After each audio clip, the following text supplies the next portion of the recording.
Pemirsa, memiliki wajah yang bersih, sehat, dan tanpa jerawat adalah idaman bagi setiap orang.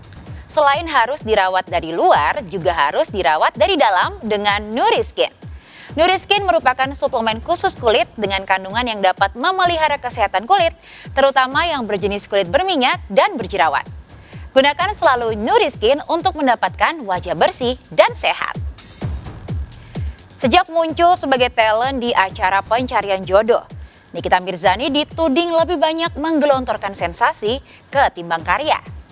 Daftar musuhnya berbaris panjang, dari Nindi Ayunda, Dewi Persik, Tessa Mariska, Chris Hatta, Isa Zega, hingga dari kalangan pengacara dan ulama.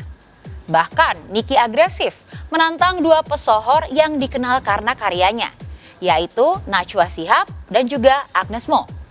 Lalu apa kata psikolog tentang sikap Niki yang agresif dan suka ikut campur urusan orang? Mungkinkah Niki mengidap mental illness sehingga selalu cemburu dengan artis berprestasi? Alih-alih ingin membantu Niki, sahabatnya dengan mengadu ke KPAI terkait nasib ketiga anak Niki, benarkah Fitri Salhuteru dituding berperan dalam mengeksploitasi anak-anak Niki? Sebelum mengetahui jawabannya, izinkan saya Maria Andromeda pamit undur diri dari hadapan Anda.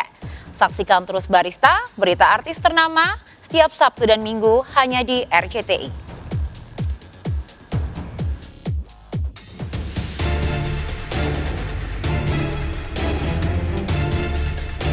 Pemirsa, sejak merintis karir di industri hiburan, sosok Nikita Mirzani memang dikenal penuh dengan kontroversi, bukan karya. Demi menuai popularitas, Nikita seolah melakukan berbagai cara, salah satunya dengan berseteru dengan sejumlah selebriti. Daftar musuh Nikita berbaris panjang, mulai dari kalangan selebriti hingga pengacara dan ulama.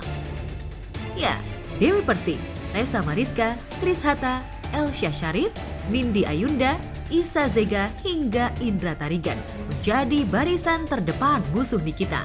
Bilang saya artis kere gitu. Sampai pakai urat gitu kan ngomongnya.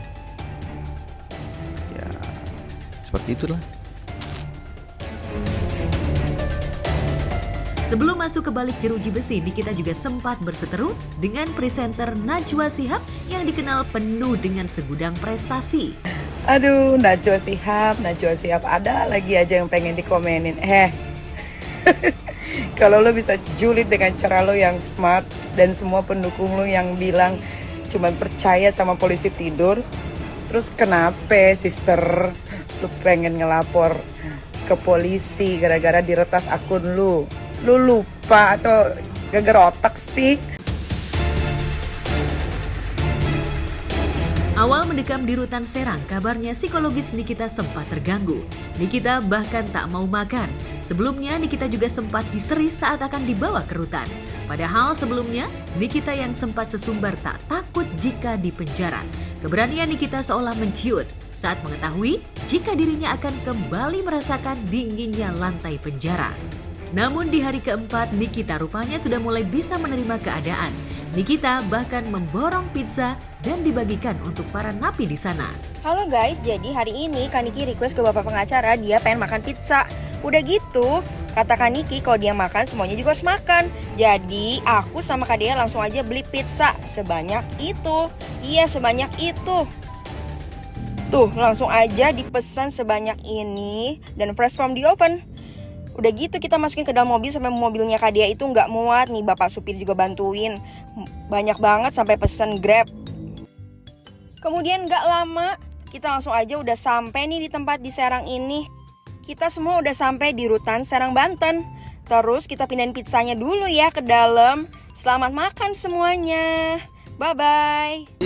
Pada hari Kamis itu, jadi pemesanan memang jam 4 sore. Tapi memang karena ada pemesanannya banyak, jadi masuknya maghrib, habis maghrib gitu. Dan Mbak Niki juga mau berbagi gitu di rutan. Mau berbagi kan nggak ada salah juga. Kalau abang-abang juga mau berbagi juga ya silakan aja, kami terima gitu loh. Nggak itu kemungkinan. Kalau jumlah kotaknya nggak ngerti, tapi jadi alhamdulillah teman-teman kebagian semua satu size yang penting berbagi aja sama-sama. Itu aja sih.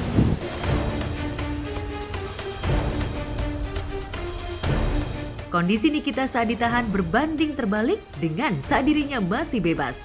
Saat masih menghirup udara bebas, Nikita seolah tak gentar mencampuri urusan orang lain dan tak takut akan hukum karma. Ibu 3 anak ini seolah tak bisa melihat seterunya berbahagia. Nikita selalu mengumbar aib para seterunya di media sosial. Tanpa bukti, Nikita seolah menjadi orang paling tahu tentang sisi kelam sejumlah selebriti yang dianggap musuhnya.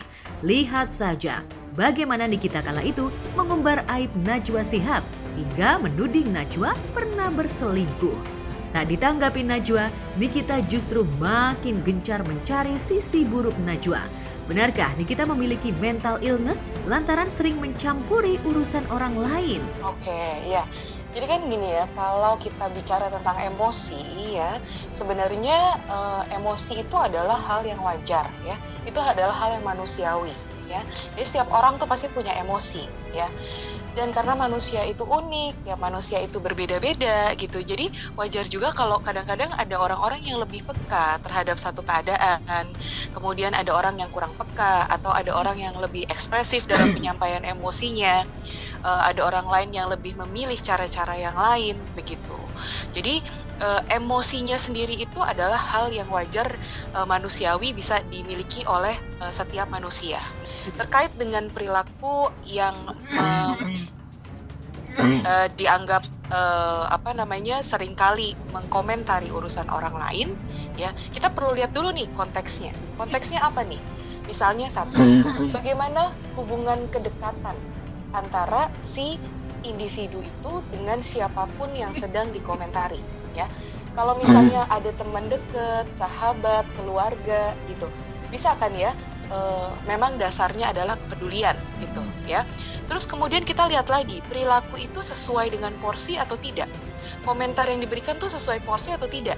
Misalnya seorang profesional ditanya tentang sebuah fenomena itu sesuai porsi atau tidak gitu ya.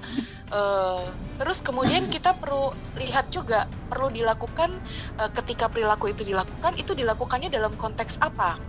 Di area private ya. Satu persatu atau area umum. Area umum tuh bisa publik, ya bisa juga misalnya sosial media gitu ya.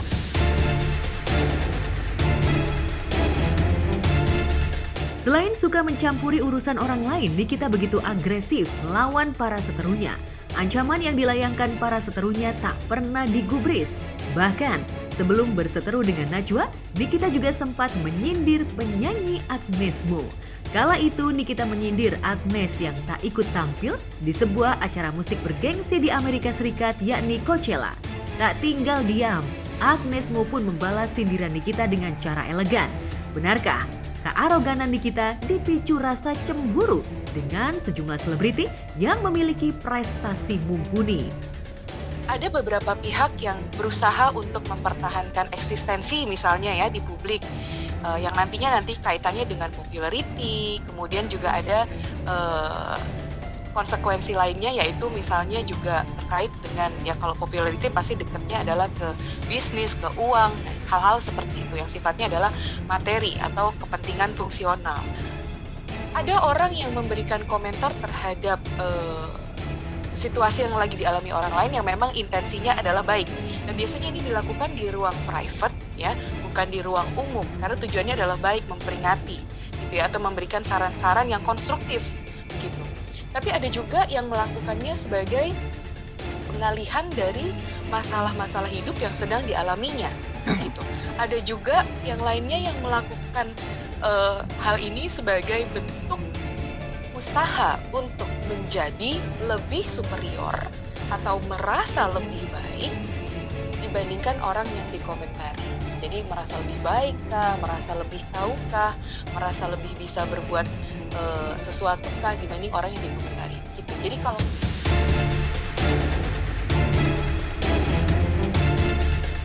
saat Nikita tengah berada di balik jeruji besi, kondisi anak-anak Nikita pun menjadi perhatian sahabatnya Fitri Salhuteru, apalagi selama ini Nikitalah yang menjaga dan merawat ketiga anaknya. Demi mencari keadilan bagi anak-anak Nikita, Fitri kabarnya mengadu ke Komisi Perlindungan Anak Indonesia. Ya kalau ditanya keadaannya seperti itu tentu Nikita kan nggak punya orang tua, nggak punya saudara juga, dia punya adik juga laki-laki. Ya saya nggak mau membuat suasana menjadi mellow lah, walaupun sebetulnya berat buat Nikita menghadapi hari-hari sekarang ini karena memang anak-anaknya diurus oleh staf Niki dan manajer Nikita sementara saya masih di Korea. Tapi nggak apa-apa, minta doanya aja, apapun yang terjadi di hidup Nikita, baik itu yang membenci Nikita atau yang mendukung Nikita, ini dinamika kehidupan. Kita fokus ke masalah hukumnya, bukan masalah Nikita si tukang huru hara. Untuk Nikita, saya selalu berpesan, Nikita tidak akan pernah sendiri. Nikita selalu mempunyai bahu saya untuk bersandar, tangan saya untuk menarik dia di mana dia terjatuh, dan selalu mengingatkan dia untuk tetap menjadi orang yang lebih baik lagi dari hari ke hari. Baik. Dia akan dapat support dari saya. Tanggapannya ya, aku kan pernah masalahnya lama banget ya, 2013 ya kan. Rasa dendam, rasa benci itu udah nggak ada sih ya kan. Udah biasa aja lah sama dia.